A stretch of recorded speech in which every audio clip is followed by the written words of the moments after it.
So I want to make sure I stress that because it's something that I really feel strongly about. Algorithms have the potential to affect people's lives in very significant ways. So you got to make sure that you're also properly trained to do that, right? So if you want to give a little bit more of your background, that can help. If you want to look at the data scientist roadmap that I just mentioned, that could also help, because how long does it take you to finish the coding challenge, right? That could be like an indicator also, right? So again, my video resource on YouTube is completely free. I put it out there. It was one of the very first videos I made because I was getting a lot of questions from students, and I like to keep time open for my corporate clients. But that's where I would. Those are the two answers that I would give you. So I hope that helps out to you. Okay, if you're still joining, please don't be shy. Let me know your location, city, state, country. Love to hear about it, and we can.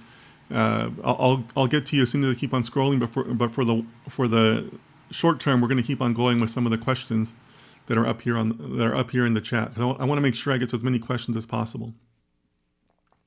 Hello, Dennis. I am a young enthusiast data scientist from Albania, and I would like to know what skills do I need to have to land an internship as a DS.